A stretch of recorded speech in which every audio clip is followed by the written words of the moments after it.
Placing a tax on junk food will not have a major effect, if any, on the obesity problem in America.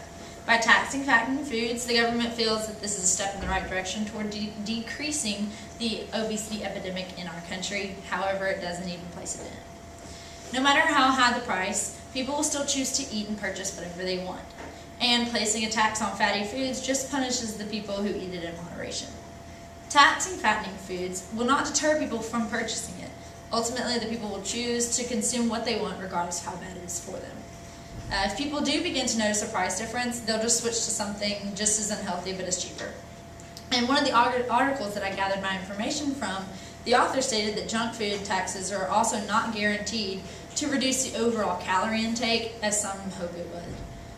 Importantly, fast food consumption might be relatively unresponsive to price changes because individuals may simply switch to something that's not taxed but still energy dense. If the cost of a bag of Doritos is taxed and more expensive, the buyer might just switch to the knockoff brand that's cheaper just to satisfy their craving. The struggle to determine the parameters of which qualifies as junk food is far greater than the tax affecting the intake. Taxing these foods determining which qualifies to be taxed is more of a headache for the government, and the result in the end will not be worth it. The government should be placing their focus on bigger issues in our country than this, and if they really want to earn money and make a difference, they could consider taxing for different reasons involving obese people, like the cost of their health insurance. The price of most diets and healthy food items will still exceed the price of junk food items even with the tax. If a bag of chips costs $3 but a salad still costs $5, the decision to buy the chips will be more popular than the salad. Taxing on fat foods mainly impacts the people that intake the junk food in moderation. Taxing on fattening foods mainly impacts the people that still work out but want to have a chocolate bar afterwards.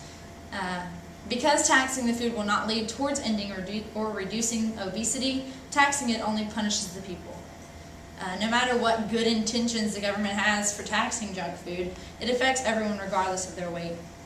There's no way to determine who is and who is not obese based on junk food consumption. If I want a bag of goldfish, that doesn't mean that because I buy one every week that I'm obese. You can't base that off of how many times I eat goldfish. Our intake of fast food and junk food does not determine our weight. How much we eat and our general lifestyle and our decisions that we choose to exercise does. The time columnist Nadim Ismail said that fundamentally what we eat, how much we exercise every day, and the lives that we generally lead determine the size of our waistlines. If the government plans on decreasing or ending the obesity epidemic, they should take larger and more effective steps to do so.